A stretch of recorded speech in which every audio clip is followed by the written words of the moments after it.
গরমের বন্ধুকে দেখতে চান তাহলে দেখে নিন। এই গরমের বন্ধু হচ্ছে ঠান্ডা ঠান্ডা শরবত। তো হ্যালো এভরিওয়ান, আসসালামু আলাইকুম। আপনারা সবাই কেমন আছেন? আশা করছি সবাই অনেক বেশি ভালো আছেন।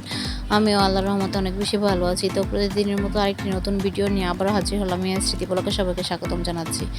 তো আমার ভিডিওটি যে যেখান থেকে দেখছেন না কেন, ভিডিওটি দেখার আগে ভিডিওতে একটি লাইক দিয়ে চ্যানেলটাকে সাবস্ক্রাইব করে পাশে থাকা বেল আইকনটিকে অন করে দিবেন। তো দেখতেই পাচ্ছেন গরমের মধ্যে প্রচুর গরমের কারণে ঠান্ডা শরবত বানিয়েছি খাওয়ার জন্য। কলিজা যেন ঠান্ডা হয় সেই জন্য ঠান্ডা ঠান্ডা শরবত খাবো। লেবু, ট্যাং আর হচ্ছে গিয়ে ঠান্ডা পানি আর চিনি। তো শরবত কিভাবে বানায় সেটা তো জানেনই আপনারা সবাই। এটা দেখানোর মতো কিছুই নাই, কিন্তু খাচ্ছি সেটা একটু শেয়ার করলাম। দুপুরের রোদে ঠান্ডা ঠান্ডা শরবতটা খেতে কিন্তু খুব ভালো লাগবে। তো আরেকটা জিনিস শেয়ার করব। দেখেন আমার আব্বু কিন্তু একটা বড় সাইজের একটা বাঙ্গি এনেছিল। তো সেটা না আমার রুমে রেখেছে, তো মানে ফ্লোরে রেখেছে আর কি। তো এটা না সবুজ ছিল। রাত্রে ঘুমাইছি, সকালে উঠা দেখি বাঙ্গিটা এত পরিমাণের গরমের তাপমাত্রায় ফেটে চার টুকরা হইয়া চারদিকে ছড়াইয়া আছে। ঘুম থেকে উঠে আম্মু আমাকে জিজ্ঞাসা করতেছে, কী রে বাঙ্গি ফাটাইলো কে? আমি বলতেছি জানি না তো। পরে আম্মু ভালো মতো দেইখা বলল, আরে এটা তো কেউ ফাটায় না, এটা তো গরমের তাপমাত্রার কারণে বাঙ্গিটা এমনিতেই ফেটে গেছে। তো এই দেখতে পারলেন, এই যে বাঙ্গিটা কিন্তু আরও ফাটছে। ঠিক আছে, তো দেখেন কি গরমের তাপমাত্রার কারণে কাঁচা ভাঙিও ফেটে একদম খণ্ড বিখণ্ড হয়ে গেছে। সেটা একটু শেয়ার করলাম। এটা দেখা আমি খুব হাসতেছি। হাই রে, গরম এত পরিমাণের গরম! আল্লাহ, কাঁচা ভাঙি ফেটে একেবারে পাকা হয়ে গেছে। আর ভাঙিটা ছিল একটু ওই যে কি বলে, রোয়া রোয়া আর কি, মানে বাল্লা ভাঙ্গি বলে আমাদের ভাষায় আর কি সেটা। তো এটা দিয়ে কিন্তু শরবত বানাবো, সেই রেসিপিটাও শেয়ার করব। তো এদিক দিয়ে কিন্তু এই যে আজকে বিফ রান্না করবে। আর আমি যে ভিডিওটা অন করেছি, আমি কি যে হইলো, আমি ক্যামেরাটা ঠিক করেই ধরছিলাম, কিন্তু কিভাবে যে এরকম হয়ে গেল তো আমি বুঝতেও পারলাম না, ক্যামেরাটা উল্টা হয়ে গেছে। তো এই তো আম্মু কিন্তু হাতে মাখিয়ে বিফটা বসাবে লাকড়ি চুলায়। তো একটু শেয়ার করলাম। শেয়ার করার মতো কিছুই নাই, তারপরে একটু শেয়ার করলাম কি রান্না হচ্ছে আজকে।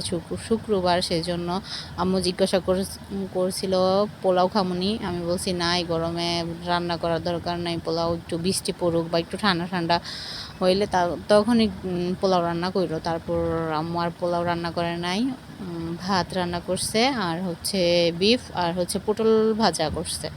তো সেটা কিন্তু আমি শেয়ার করব। এই তো বিফটা মাখা কমপ্লিট হয়ে গেছে, এখন কিন্তু চুলার মধ্যে বসিয়ে দিবে। তো এই দিক দিয়ে কিন্তু পটলটাও মাখানো হয়ে গেল। তো পটলটা কিন্তু ভাজবে, ভাজার আগে কিন্তু 10 মিনিটে মেখে রেখে দিয়েছিল, কারণ মশলাটা যাতে ভিতরে ঢোকে সেজন্য। তারপরে কিন্তু ভাজবে। এই তো পটল ভাজা কিন্তু কমপ্লিট। দেখুন কালারটা কিন্তু সুন্দর হয়েছে, আর খেতেও কিন্তু ভীষণ মজা হয়েছিল।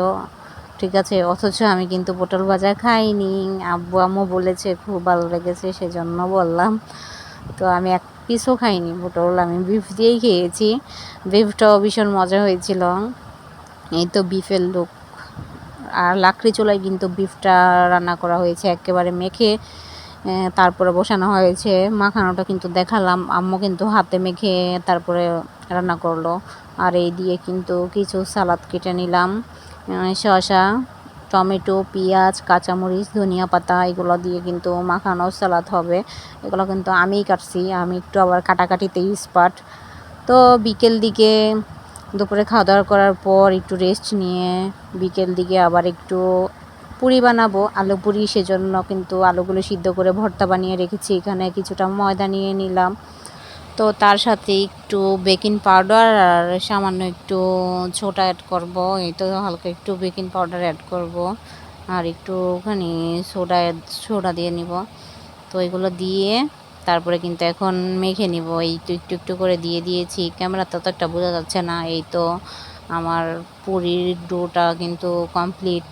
একটু পানিটা বেশি পড়ে গিয়েছিলো, তারপরে আমি আবার একটুখানি ময়দা অ্যাড করলাম আর অনেকগুলো তেল দিয়ে তারপরে ভালো মতো মেখে এইখানে 10 মিনিটের জন্য আমি রেস্টে রাখবো। মাখাটা কমপ্লিট, এই তো দেখতে পাচ্ছেন আমি দেখাচ্ছি। মাখাটা কিন্তু খুব ভালো হয়েছিল। আমি প্রথম দিকে একটু পানিটা বেশি হয়ে গেছিলো, তারপর তেল দেওয়ার পর সব ঠিক হয়ে গেল। এই তো এখন কিন্তু 10 মিনিটের জন্য রেস্ট রাখবো আমি, এটা রেস্টে দেওয়ার জন্য রেখে দিলাম।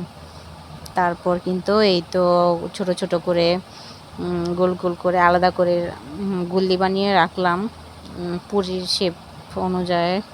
তো এই দিক দিয়ে কিন্তু আবার চুলার মধ্যে কড়াই বসিয়ে দিয়েছি।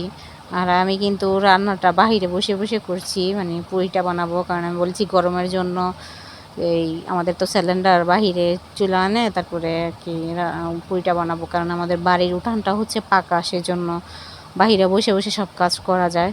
তো এই তো একটা দিয়ে দিলাম, প্রথমটা না ফুলেনি, মানে বেশি মোটা হয়ে গেছিলো আর একটু পাতলা করার দরকার ছিল, তো আমি না বুঝতে পারি নাই। তারপরে যখন আবার পরেরটা দিছি সেটা আবার ফুলছে, এটা কিন্তু ফুলেনি, সেটা কিন্তু আপনারা দেখতেই পারবেন, অত একটা ফুলেনি। তো কি করার, নিজেরাই খাবো, ঘরে বানিয়ে খাবো, তো সেই জন্য ঘরের খাবার তো স্বাস্থ্য সচেতন, সেই জন্য ঘরেরটা যেমনই হোক না কেন। কিন্তু খেতে ভালোই হয়েছিল, হয়তো ফুলেনি কিন্তু খেতে ভালোই হয়েছিল। তো এটা হয়তো ভারী হয়ে গেছে দেখা ফুলে নাই, কিন্তু পরেরগুলো কিন্তু ফুলছে। তো আমি এক এক করে কিন্তু সবগুলো রেখে দিব ট্রের মধ্যে। তো এই তো পরেরটা আবার দিলাম, তো এটা আবার আরেকটু ফুলেছিল ওটার থেকে, তো আমি বুঝতেই পারতেছিলাম না কেন ফুলতেছিল না, তারপরে এটা একটু ফুলছে। তো পরে দেখলাম এটা একটু পাতলা হয়েছিল, সেই জন্য এটা একটু ফুললো আর ওইটা ফুললো না, এটা ভালোই ফুলেছে, সেটা কিন্তু দেখতেই পারলেন। এই যে ফুলে এটা একদম টইটম্বুর। তো এক এক করে এভাবে করে কতগুলো বানিয়ে নিব। আর খেতেও ভীষণ মজা হয়েছিল, আপনারাও বাড়িতে এইভাবে ট্রাই করে দেখতে পারবেন। আপনারা একটু পাতলা করেন, পাতলা করলে কি এটা ফুলে আর কি, পুরিটা ফুলে। আমারটা ভারী ভারী হয়ে গেছিলো এক একটা, আমার আম্মু বলতেছে এমন মোটা মোটা কইরা কেন দিতেছ, তো সেই জন্যই তো ফুলতেছে না। তারপরে এটাও কিন্তু ফুল ছিল, তো যেই দিকটা ভারী ওই দিকটা কম ফুলে, তো এই হচ্ছে সমস্যাটা। আমি পরে লাস্ট দিকে বুঝতে পারলাম, তো ওই দিক দিয়ে কিন্তু আবার সন্ধ্যা হয়ে যাচ্ছিল, তাড়াতাড়ি করে ঘরে এগুলো বানানো কমপ্লিট করতে হইব, কারণ সন্ধ্যার পরই তো খাবো আমরা, তো সেই জন্য সন্ধ্যার আগে এগুলো বানিয়ে তারপরে কিন্তু কমপ্লিট করব। এই তো একে একে করে সবগুলো ভেজে নিব। আর এটা কিন্তু ফুললো, এটা কিন্তু ফুলে একেবারে টইটুম্বুর, খুব ফুলেছে, লুচির মতো ফুলেছে, দেখতে পাচ্ছেন আপনারা, এটা কিন্তু অনেক ফুলেছে। তো এক একটা এক এক রকমের মানচিত্র হয়ে গেছে, পুরীর মতো হয়েছে, পুরি বানাইছি না কি বানাইছি, কিন্তু খেতে ভীষণ মজা হয়েছিল। এই তো একটা ট্রে পুরো ভরেছে আমার পুরিগুলো বানানোর পরে লাস্ট দিক দিয়ে। তো আজকের ভিডিওটা এই পর্যন্তই, কেমন হয়েছে সবাই কমেন্ট বক্সে জানাবেন, আর চ্যানেলটাকে সাবস্ক্রাইব করে পাশে থাকবেন। আল্লাহ হাফেজ।